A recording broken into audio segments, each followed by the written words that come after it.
Welcome everyone to the Art of Gracious Living. Today we're going to be looking at a very special pair of shoes from a boot company that is based in Zimbabwe.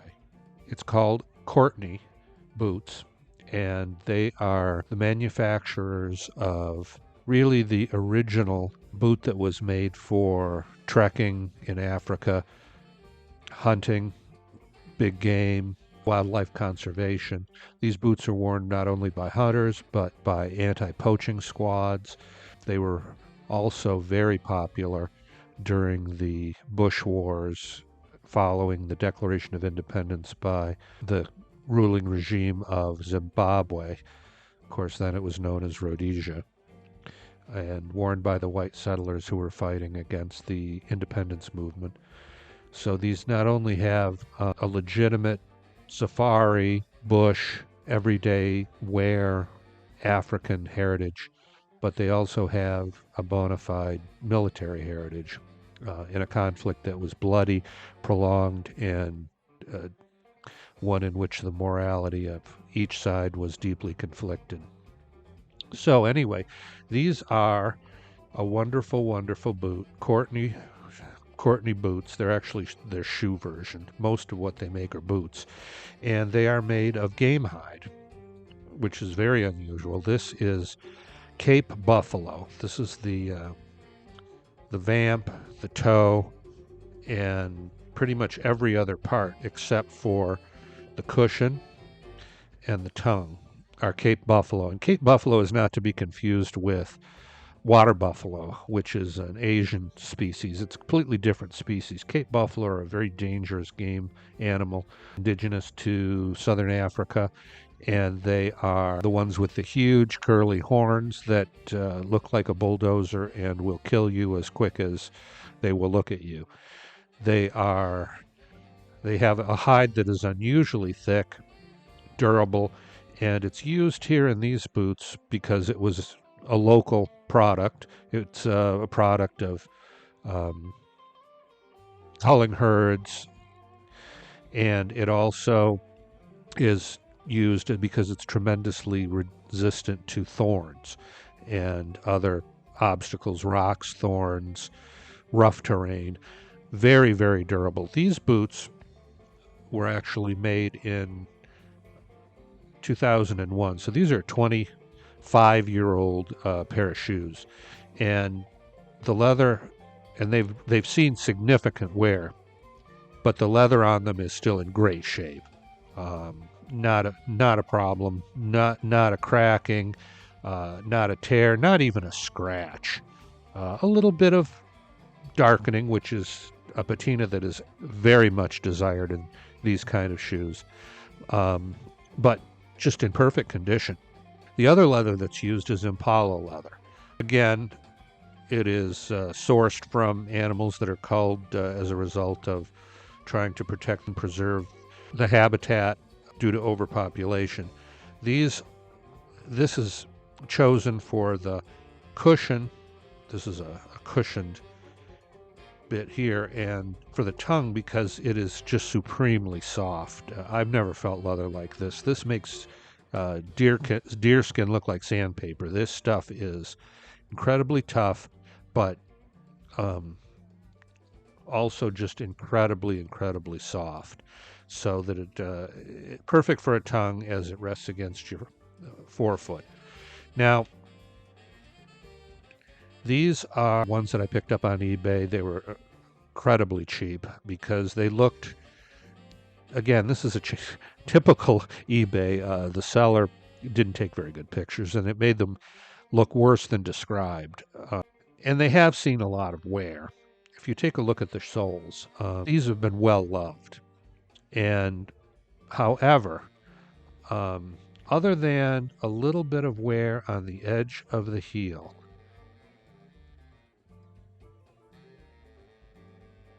these soles, which are a proprietary Courteney sole, are still in very serviceable shape. There's plenty of thickness. They look fine when they're being worn. So, these are boots with another 25 years easily.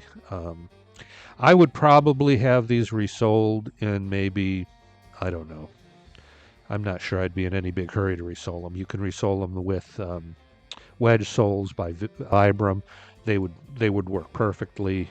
But these are cool because this is the tire tread pattern. When Courteney just first started manufacturing shoes and boots, they went and used tire tread for the soles due to a lack of any other available materials at the time.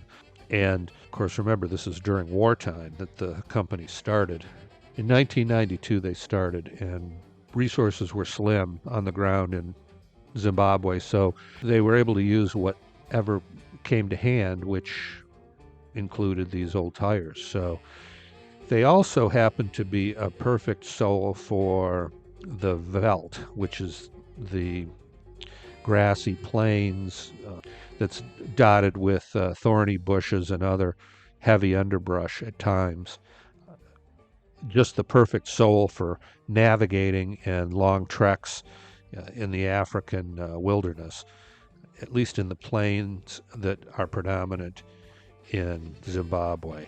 So, perfectly fit for use by hunters, guides, game preserve officials, anti-poaching units, and at times soldiers in the southern part of Africa. Tough uppers, super, super soft tongue, and flat but grippy tire tread soles. 100% stitch down construction, all hand done. This is all handmade. Although I'm sure it's machine stitched. It's done by craftsmen who have been doing this. And in fact, the Courteney Shoe Company is one that pays its workers a fair wage. It is the number one employer in the city that they're made in. They are a very small factory. For many, many years, they only put out maybe 15 pairs of shoes a day. And recently, I understand that they've upped their production to maybe 30, 35 shoes a day. So these are very rare. They're not cheap. They are available in the U.S., both from Courteney and a couple other safari suppliers. These particular ones have a secondary retailer, Wesley Richards, tag on them. Wesley Richards is a famed English company that sells outdoors wear and other sporting goods, sporting activity, clothes, and shoes. And you can buy them. You can still buy them from Courteney Richards in the U.S. On the website. Every pair has a label on the back with the size and the year of the size is up top, the month and year of construction. So these were made on 5/01, so that would be May of 2001, and these are size 11. And that's a U.S. size 11. There's a good deal of confusion regarding the sizing. I believe all Courteneys are sized according to the U.S. I actually bought these thinking that they were a UK 11, which would be a 12 in US sizing. But unfortunately, they were not. So they're going to be a wonderful present to a relative of mine um, soon after I finish this video. The original insoles are long gone. They came with a pair of beat up replacement insoles, although they do have an all leather insole.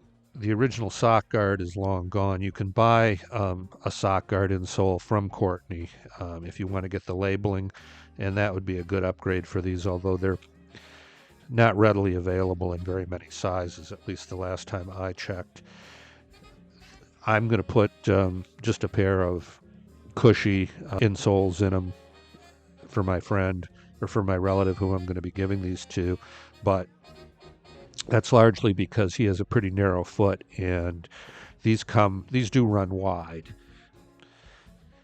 These are just a regular 11 standard width, but they're plenty wide. They're nice, comfy in the toe box, as you can see.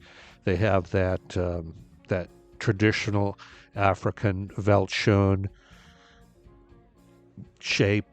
Now, a word about Jim Green. Jim Green is another African company based in South Africa, not far from where Courtney's are made, but it's a much bigger operation, much less handwork, although they're an excellent, excellent shoe and boot. I love Jim Green's, but these Courtney's are the real deal. These were the original Schoenvelt style shoes, and if you want the real deal, if you want the original, if you want the old school African game leather boot, you want to go to the Courteney Boot Company. Now, why is it the Courteney Boot Company? Well, Courteney was a nod by the founder of Courteney, John Rice. The name Courteney honors Frederick Courteney Selous, and that's spelled Selous. Frederick Courteney Selous, who was a British explorer, army officer, professional hunter, in the late 19th century. He was born in 1851 and he died in 1917. He was famous for his exploits all over Southeast Africa, his exploring, mapping, and in fact, his real-life adventures inspired Henry Rider Haggard to create the fictional character Allan Quatermain. So Selous was the original Allan Quatermain prototype.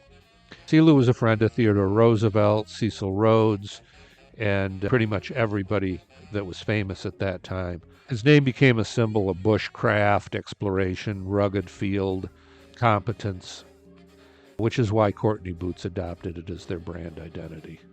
So, unfortunately, the founder of Courteney Boots passed away in 2012, but the company is still run by his wife, and I highly recommend any of these products. I recommend you just buy them new. They're about $350 to $400 a pair.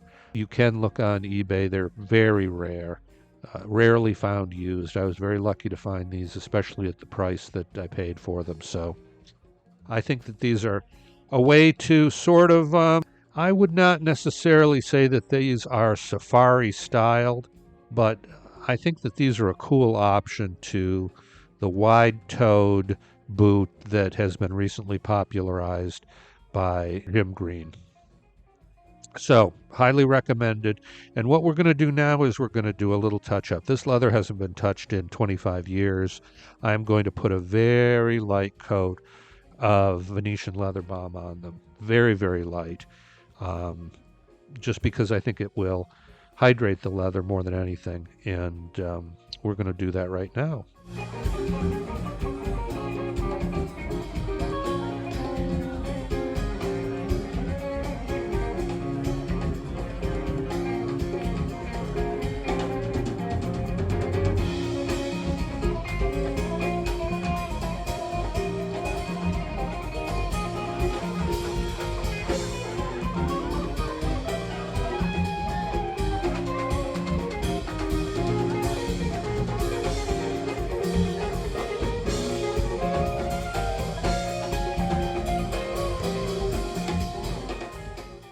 Okay, as you can see, this Venetian leather balm stuff is awesome.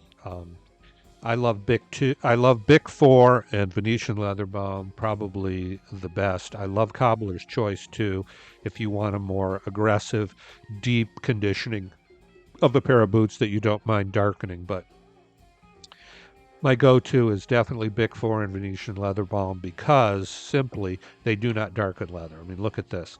They've added a little bit of sheen to them, but that's it. And I expect that that will probably dull a little bit and take it back to that original aged patina, which is darkened. Look at these lines.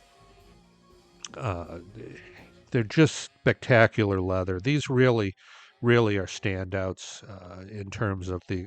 If you're into exotic leather at all, you're just not going to find Cape Buffalo anywhere else, and Impala leather. You're just not going to find it. You're not going to find it with Jim Green's. Um, you're not going to find it anywhere. So these are wonderful, wonderful boots. Uh, these are particularly nice pair of shoes. They don't make an exact pair like this anymore. Their production changes over the years, but their current production does use Cape Buffalo. They also make a hippopotamus hide rough out, which I'm dying to try that. I would love a pair of those. And the Impala leather is still, I believe, a standard for many of their offerings. So again, these come in boots. They also come in this low cut shoe. They come in a little bit higher shoe, and these are Courteney Boot Company shoes. Bulawayo, Zimbabwe. Small batch, handmade, locally sourced Cape Buffalo leather and Impala leather. Thanks very much. If you enjoy this, please like and subscribe and give me some comments. If you have any comments about any aspect of any of my videos, love to hear them and I always respond. Thank you.